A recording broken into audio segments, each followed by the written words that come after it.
यो समाज result oriented छ। ताकि तपाईँ आज फेल हुनुभयो, समाजले त फेल भइस् भन्छ। तर किन फेल भइस्, के कारणले फेल भइस्, के कुरा नपुगेर वा के कारणले गर्दाखेरि तिमी पछि पर्यौ भन्ने कुराहरू तपाईँलाई समाजले गर्नेवाला छैन।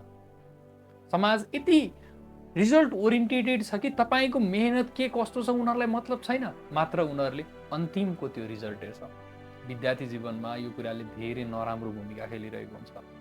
हेर त तेरो साथीले तँ ल्यायो, तैँले किन ल्याएनस् भन्छन्।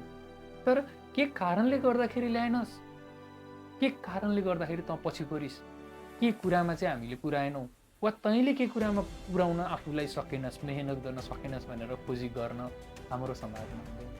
किनकि उहाँहरूलाई हरेक कुरा भर्खरको भर्खर परिवर्तन हुनुपर्छ, भर्खरै राम्रो भएको देखिनुपर्छ।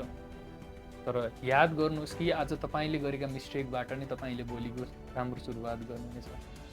तर एउटा कुरा, आज तपाईँले मिस्टेक गर्नुभयो भने त्यो मिस्टेक दोहोऱ्याउनु नै छैन। किनकि जब मिस्टेक दोहोरिन्छ त तपाईँले जानी जानी भुल गरे जस्तो देखिन्छ।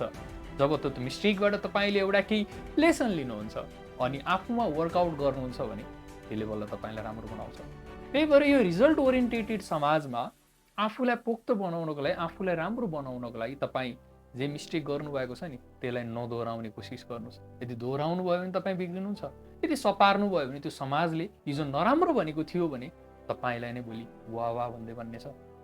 अनि याद गर्नुहोस्, तपाईँको दुःखको समयमा कम मान्छेले साथ दिन्छन्, तर तपाईँ सक्सेस हुनुभयो, सफलता पाउनुभयो वा राम्रो गर्नुभयो भने तपाईँका पछाडि हर व्यक्ति हुन्छन् जसले ताली बजाउनेछन्। दुःखमा साथ पाउन एकदम गाह्रो छ, तर सुख र समृद्धिमा साथ दिन धेरै हुन्छन्।